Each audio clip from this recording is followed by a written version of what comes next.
Amid tech turmoil, celebration at a global electronic show.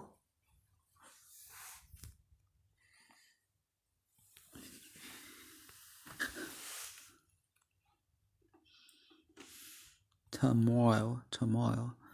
Amid tech turmoil, celebration at a global electronic show. The Consumer Electronics Show opening Tuesday offered a chance to showcase the newest and shiniest gadgetry.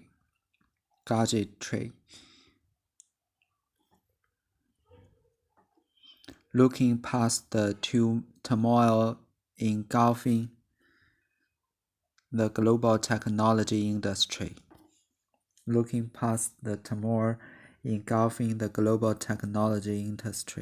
The annual Las Vegas gathering with more than 4,005 exhibitors bring out about 175,000 attendees searching for innovations of the future. For an industry facing unprecedented turbulence.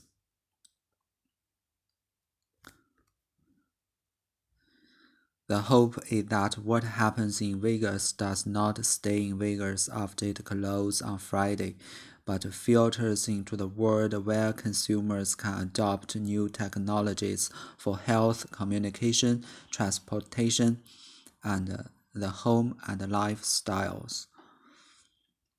The annual Vegas gathering with more than 4,005 exhibitors brings out about 175,000 attendees searching for innovators of the future for an industry facing unprecedented turbulence. The hope is that what happens in Vegas does not stay in Vegas after it closes on Friday, but filters into the world where consumers can adopt new technologies for health, communication, transportation, and the home and lifestyle. The show opens against the backdrop of mounting concerns on how data gathered from connected devices can be exploited by marketers, governments, and hackers. There has also been a wave of attacks from politicians and activities against dominant tech platforms, as well as intense trade frictions between the world's economic and technology powers, the United States and China. The show opens against the backdrop of mounting concerns on how data gathered from connected devices can be exploited by marketers, governments, and hackers. There has also been a wave of attacks from politicians and activities against the dominant tech platform, as well as intense trade frictions between the world's economic and technology powers, the United States and China. Roger Kay, an analyst with Point Technologies Associates, said consumers are slowly coming to terms with the digital world and its privacy trade-offs and still appear to be driven towards new gadgetry.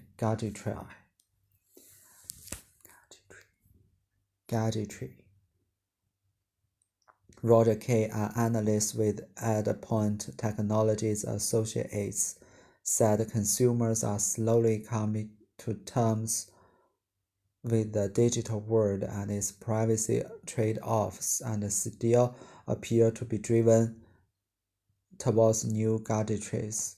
People always want to see a shiny new object, Kay said. I think people are going to adjust to this world and adopt the technology that comes along that suits them. People always want to see a shiny People want to see a shiny new objects, Kay said. I think people are going to adjust to this world and adopt the technology that comes along that suits them. CES 2020 will feature devices infused with artificial intelligence for cars, homes, smart cities, and for personal health, with many gadgets embracing voice assistants from Amazon, Google, and others. CES 2020 will feature devices infused with artificial intelligence for cars, homes, smart cities, and for personal health, with many gadgets embracing voice assistant from Amazon, Google, and others. We will see AI and apps being used to make people's lives easier, such as speech recognition and object recognition, said Salva Brown of Consumer Technology Association, which organized the show that includes media previews Sunday and Monday. We will see AI and apps being used to make people's life easier, such as speech recognition and object recognition, said Sabra Brown of the Consumer Technology Association, which organizes the show that includes media previews Sunday and Monday.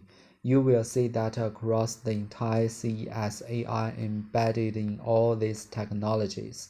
You will see that across the entire CES all AI embedded in all these technologies.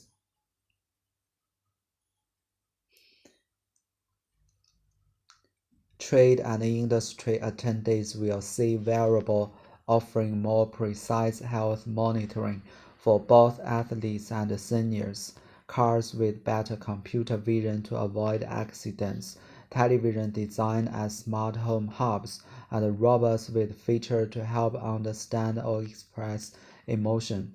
Trade and industry attendees will see wearable offering more precise health monitoring for both athletes and seniors, cars with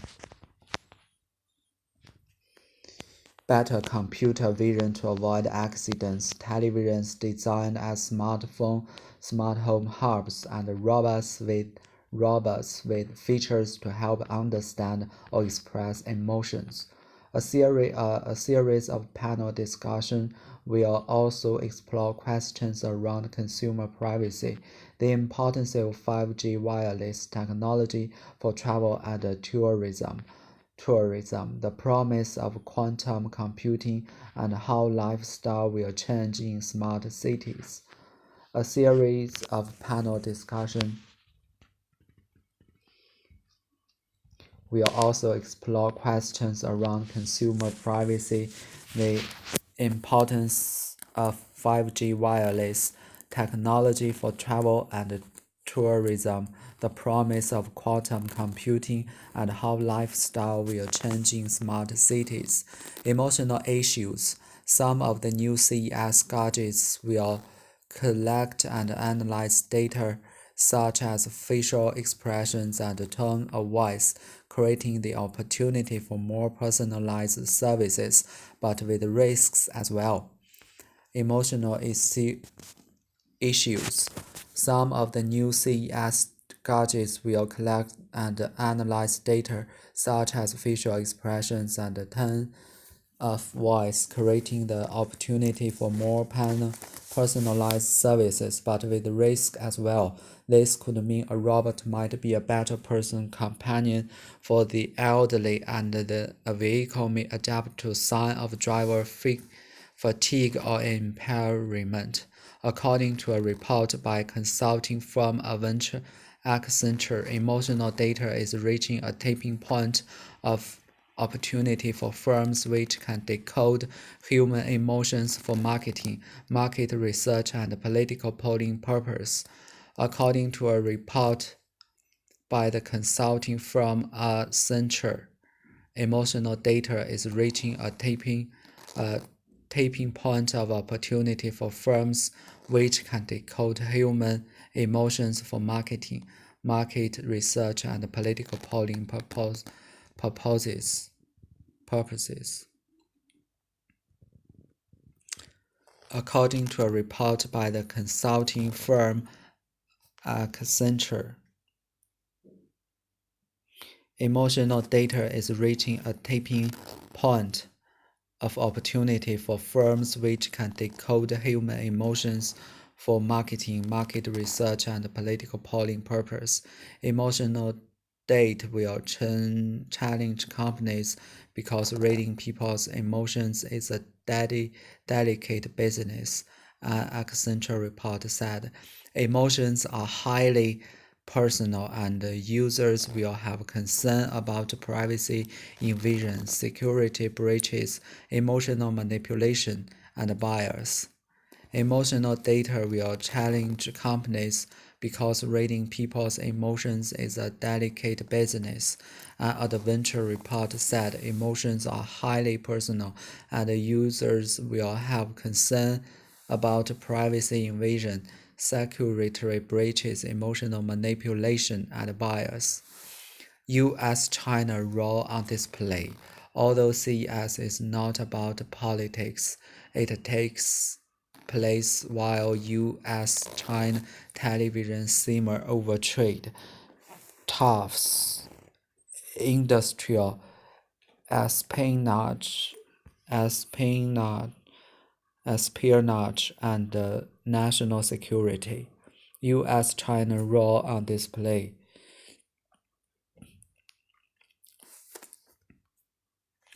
Although CES is not about politics, it takes place while US-China tensions simmer over trade. Tariffs, industrial espionage, and national security. But China will still represent the largest non-US delegation at CES. With hundreds of exhibitors including Huawei, the smartphone and infrastructure giant which has been blacklisted by Washington over national security concerns. But China will still represent the large non-US delegation at CES with hundreds of exhibitors including Huawei, the smartphone and infrastructure giant which has been blacklisted by Washington over national security concerns. In terms of the exhibit space, Chinese space is down slightly from last year, but most of major exhibitors are returning and some even upping size of presence, Brown said. In terms of exhibition base,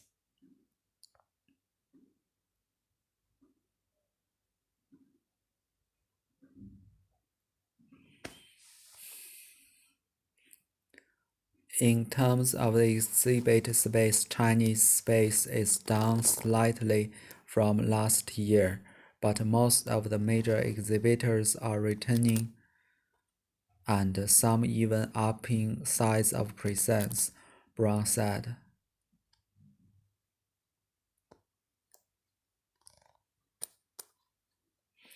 Seymour Brandt of Future Source Consulting said Chinese firms see the show as an important opportunity to demonstrate their ability to compete globally with Silicon Valley. Seymour Brandt of Future Source Consulting said Chinese firms see the show as an important opportunity to demonstrate their ability to compete globally with Silicon Valley. Chinese firms are looking at places like Latin America and Europe where they have enormous opportunities, Brandt said. Chinese firms are looking at places like Latin America and Europe where they have enormous opportunities, Brown said. CES offers big Chinese tech firms like Baidu and the chance to show their digital assistant that compete with those of Amazon and Google, for example. The Chinese tech companies are very aggressive, he said. Their domestic market is saturated, and they need to grow outside China, but not necessarily in the US market. The Chinese tech companies are very aggressive, he said. Their domestic market is saturated, and they need to grow outside China, but not necessarily in the US market.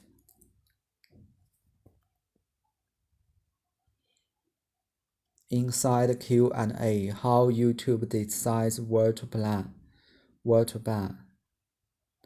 Inside Q&A, how YouTube decides where to ban. This March on 2018, file photos show the YouTube app on an iPad. YouTube's trust and safety team is tasked with deciding what the video site allows to reach its enormous audience and what gets taken down. Team leader Matt Harpen constantly has to balance safety and civility with what the company considers a core mission, freedom of expression. This March 20th, 2018, file photo shows the YouTube app on an iPad. YouTube's trust and safety team is tasked with deciding what the video site allows to reach its enormous audience and what gets taken down.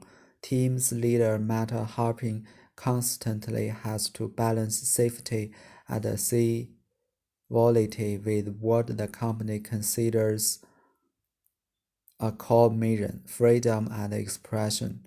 Matt Harpering, the global head of trust and safety for YouTube, has a tough job.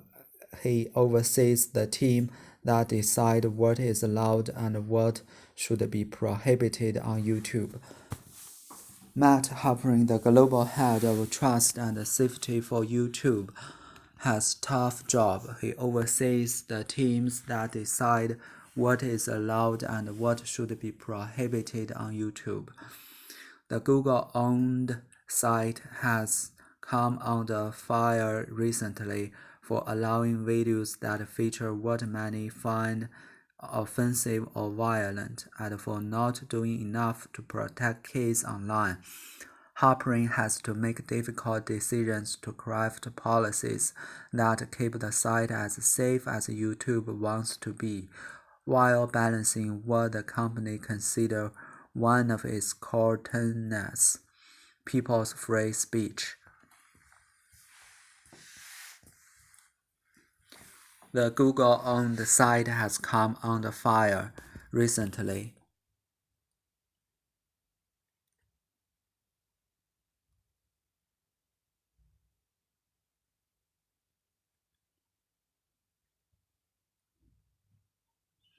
for allowing videos that feature what many find offensive or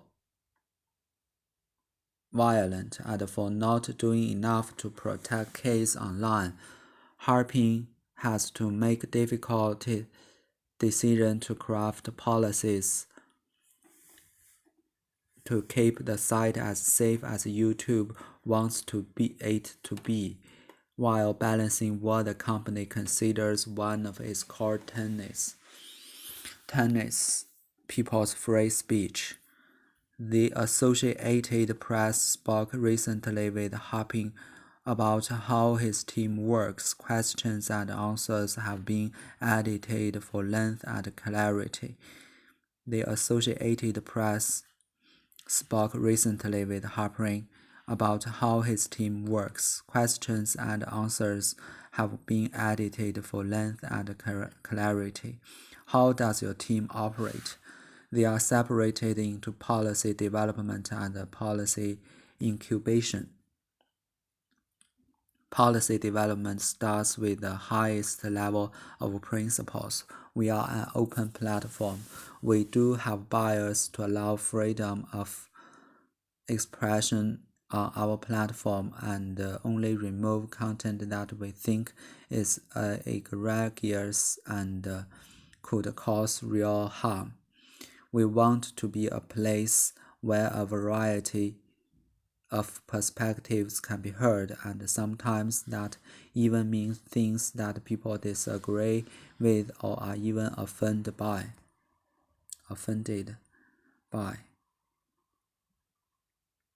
They are separated into policy development and policy incubation. Policy development starts with the highest level of principles. We are an open platform. We do have a bias to allow freedom of expression on our platform and only remove content that we think is egregious and could cause real harm. We want to be a place where a variety of perspectives can be heard, and sometimes that even means things that people disagree with or even offended by.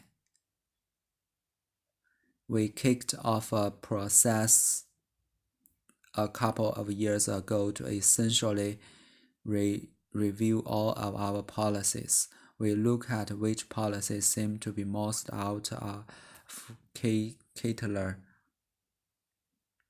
with what our enforcement teams are telling us. The gray area cares or which policies are regulators taking about or the press asking about. As an example, in quarter 2 June, we launched our hate speeches policy. What does the process look like to make or change a policy?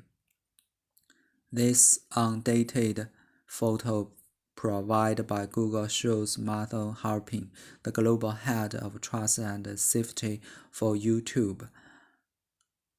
YouTube's trust and safety team is tasked with deciding what the video site allows to reach its enormous audience, and also what gets taken down. Team leader Harpin constantly has to balance safety and civility with what the company considers a core mission, freedom of expression.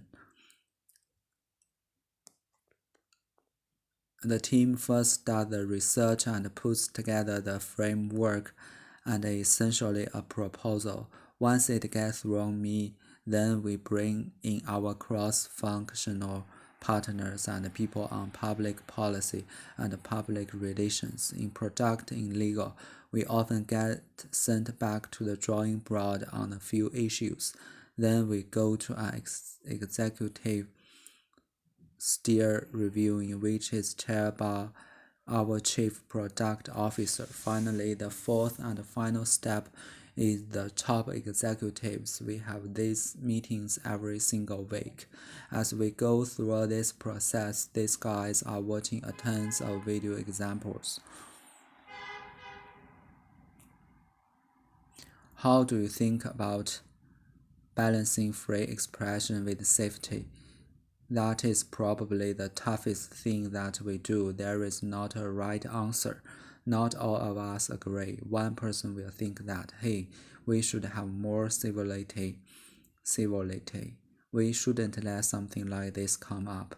And another person will say, yeah, but if you get rid of that COVC comment, you lose some really valuable, free expression or political discourse. And so we have seriously huge debates about this. Sometimes we think that if we are not criticized by all sides for the policy, we've probably done something wrong. If you are only upsetting one side, then you probably haven't gotten it right. How do you ensure that things aren't slipping through the cracks? When it comes to enforcement, we've always had community guidelines, and that's what defines our rules. We measure how much exposure occurs on content that we think goes against the line, and that's going down. For every workflow For every policy, I get a measure of how accurate our reviewers have been regularly.